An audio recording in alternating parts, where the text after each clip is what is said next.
Hoy nos metemos de lleno en un tema tan fascinante como complejo, y a veces malentendido, los antipsicóticos. Vamos a desglosar qué son, cómo es que funcionan en nuestro cerebro y por qué son una pieza clave en el rompecabezas de la salud mental.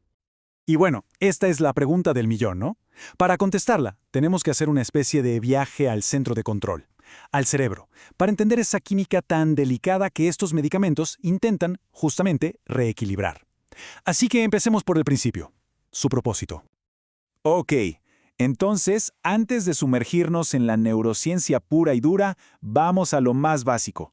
¿Para qué se indican estos fármacos? ¿Qué es lo que buscan solucionar? A ver, lo primero que se nos viene a la cabeza seguramente es la esquizofrenia. Y sí, claro, es una de sus indicaciones principales, pero su campo de acción es muchísimo más amplio. Se usan cuando hay síntomas psicóticos en trastornos del ánimo, por ejemplo, o en psicosis que aparecen por el uso de alguna sustancia, e incluso para manejar la agresión en ciertas condiciones. En fin, el blanco es un espectro bastante amplio de síntomas. Y ahora sí llegamos a la parte que a mí me parece increíble. ¿Qué es lo que pasa adentro del cerebro? Miren, la mejor forma de imaginarlo es pensar que la dopamina tiene una perilla de volumen. En los estados de psicosis, ese volumen está a todo lo que da. Los antipsicóticos son básicamente la mano que con mucho cuidado le baja esa perilla. Este mecanismo es la esencia de todo. Nuestro cerebro usa la dopamina como un mensajero para que las neuronas se comuniquen. En la psicosis, es como si ese mensajero estuviera gritando, hay una sobrecarga de información. Lo que hacen estos fármacos es, de forma muy elegante, bloquear los lugares donde atraca ese mensajero, los receptores D2, para que la señal baje de intensidad y los síntomas se calmen. Pero la historia no se queda ahí. Los medicamentos más modernos, los que llamamos de segunda generación, tienen una jugada doble. No solo le bajan el volumen a la dopamina, sino que también ajustan otro canal muy importante, el de la serotonina. Y este pequeño gran detalle lo cambia todo. Nos lleva a una división fundamental. Aquí es donde el camino se bifurca. Hay dos grandes familias, los antipsicóticos típicos y los atípicos, y entender qué los diferencia es absolutamente clave para comprender las decisiones de tratamiento y los riesgos que cada uno implica. Esta tabla lo resume perfecto. Miren, los típicos, los más viejitos, van directo a la dopamina. Su principal riesgo, efectos secundarios en el movimiento. Luego están los atípicos, los más nuevos. Su acción es doble, dopamina y serotonina. Pero su riesgo principal se va hacia otro lado, lo metabólico. Estamos hablando de aumento de peso, riesgo de diabetes. Es un juego de equilibrios totalmente distinto. Los de primera generación, los típicos, fueron los pioneros. Nombres como el haloperidol, por ejemplo, literalmente revolucionaron la psiquiatría en su momento. Fueron los pilares del tratamiento por décadas, aunque como vamos a ver, su poder venía con un costo importante. Y aquí tenemos a sus sucesores, nombres que seguro suenan más familiares hoy en día, risperidona, olanzapina. Estos son los atípicos.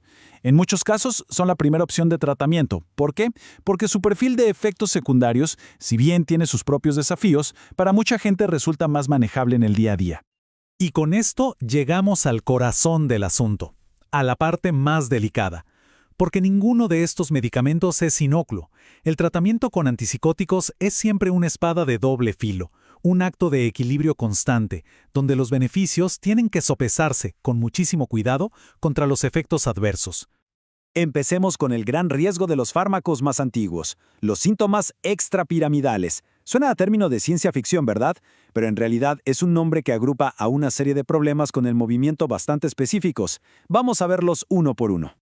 Primero, la disinesia tardía. Esto se manifiesta como movimientos que la persona no puede controlar. Pueden ser en la boca, como un masticar constante, en la lengua o incluso en el tronco y las extremidades. Es algo que lógicamente puede ser muy angustiante para quien lo vive. Después tenemos el pseudo-parkinsonismo. La clave está en el nombre, pseudo, es decir, falso parkinsonismo. Al bloquear la dopamina se pueden producir síntomas muy parecidos a los del Parkinson. Temblores, mucha rigidez en los músculos y una lentitud general en los movimientos. La acaticia, esta es particularmente difícil de describir. No es solo moverse por moverse. Es una sensación interna e insoportable de inquietud, una ansiedad física y mental que obliga a la persona a estar en constante movimiento, a no poder quedarse quieta ni un segundo.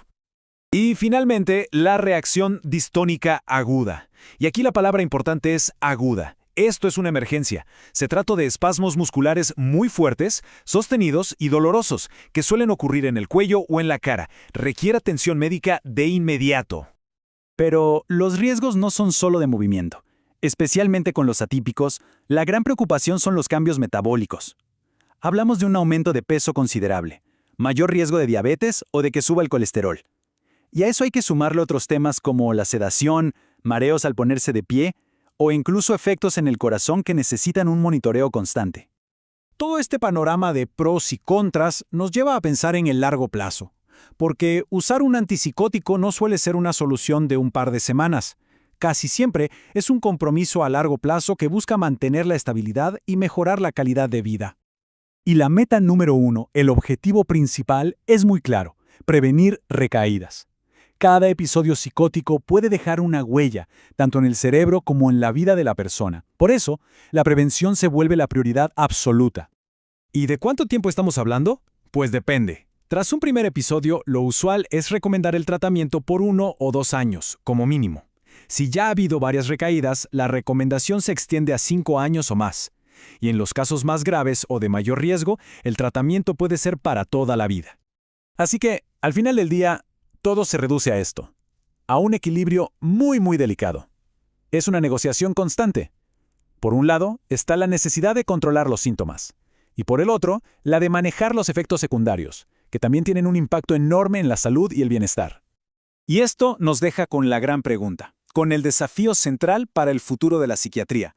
A medida que la ciencia avanza, ¿cómo podemos hacer que el tratamiento sea cada vez más personalizado?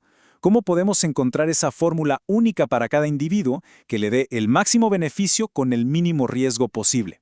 Es una búsqueda continua y es absolutamente vital.